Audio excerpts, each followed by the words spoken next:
are very concerned about jobs for obvious reasons. But how does the situation now actually compare to how it was in the early 1980s? Well, the news on jobs hasn't been good. The employment report that was released last Friday showed a further deterioration in labor market conditions. And the unemployment rate rose to over 10%, which puts it up at the highest level since the early 1980s.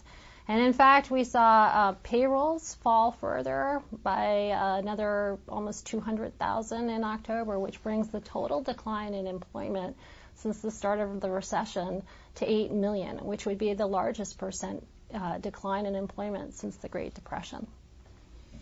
Now, with the holidays coming up, is there any chance that consumer spending will be a bright sign?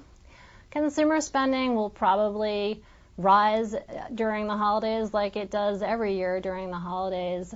That said, the long-run outlook is really for really very modest growth in consumer spending over the next couple of years. First of all, because income growth is expected to be weak because labor markets are so soft. But in addition, we're likely to see households spending less and saving more out of the income that they do have. And that's for several reasons. First of all, households have suffered a massive decline to their wealth because of the big falls that we've seen in house prices and corporate equity prices. So households are going to need to feel like they need to save more to rebuild that wealth. In addition, households are probably going to be saving more because the world just seems like a riskier place than it used to be. Now, isn't saving and isn't building more saving a good thing for this country, for individuals to be saving?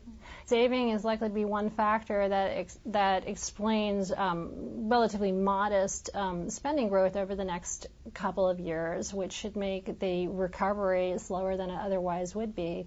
But in the long run, saving is a good thing. It will leave both households and the broader economy in a much more solid and sustainable position. For households, it'll mean that they're less subject to having problems when their income falls suddenly, and they'll be more able to service the debt that they take on.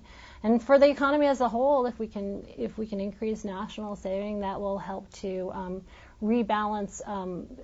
It'll correct imbalances that we've seen in trade and capital flows across countries. Now, since housing and subprime loans got us into this mess, is it possible we've seen some of the worst of that? Well, the housing market has, of course, collapsed over the last couple of years. And the collapse started in the subprime sector before it spread to the broader housing market. And in the last few months, we have seen some glimmers of improvement in housing markets. We've seen sales stabilize and construction stabilize. We've seen house prices turn up a bit. That said, I'm not looking for housing markets to begin to pick up very strongly because we are still seeing considerable oversupply in home markets. So, for example, the stock of unsold homes relative to sales is still very high, and rental vacancy rates are still very high. So that suggests we're not going to see a very quick pickup in housing construction. And on top of that, I think there's some downside risks associated with the foreclosure crisis, in that millions of homes are now in the process of being foreclosed upon. And when those foreclosures are completed, those homes may be dumped out on the market, which is going to make the oversupply conditions worse.